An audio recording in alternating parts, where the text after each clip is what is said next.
ఆయనకి ఎవరో ఇన్ఫర్మేషన్ ఇచ్చారు.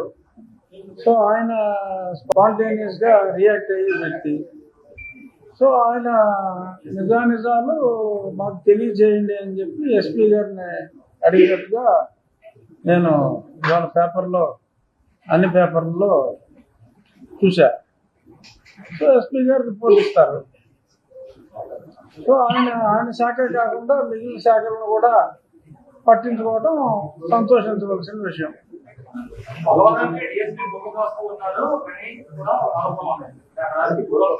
నేను కొమ్ము కాస్తున్నాను.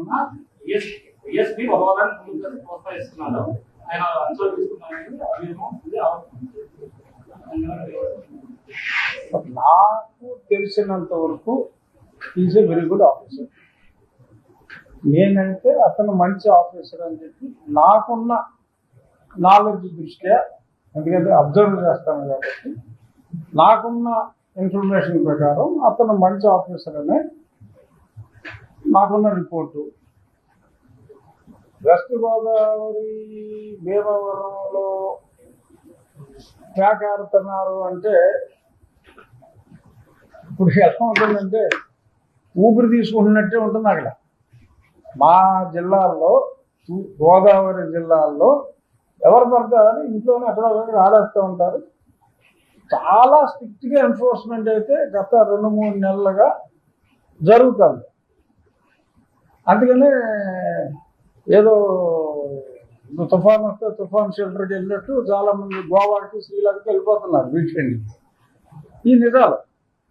బట్ ఖచ్చితంగా ట్రాక్ ఆడటం మీద గవర్నమెంట్ ఉక్కుపాదం మోపింది.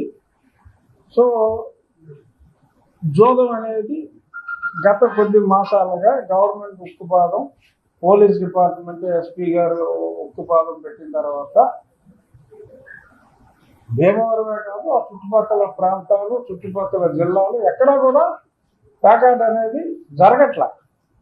భీమవరంలో కూడా ప్యాకాట్ అనేది జరగట్లేదు. డీకే కృష్ణరాజు డైరెక్ట్ గా పేరు కూడా చెప్తున్నా సార్. బిఎఫ్ శ్రీలంక ఉండి భీమవరంలో కానీ డ్యామ్ మెయింటైన్ చేస్తాం. వ్యక్తి పేరు డీకే కృష్ణరాజు. ఎవరైనా డీకే అంటారు సార్. కృష్ణరాజు అని పేరు.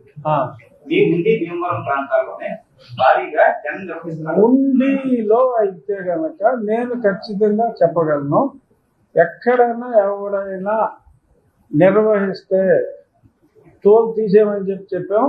చాలా స్ట్రిక్ట్ గా మేము ముందు నుంచి మెయింటైన్ చేస్తున్నాం. ఉండి వరకు నేను చెప్పగలను. అంతే.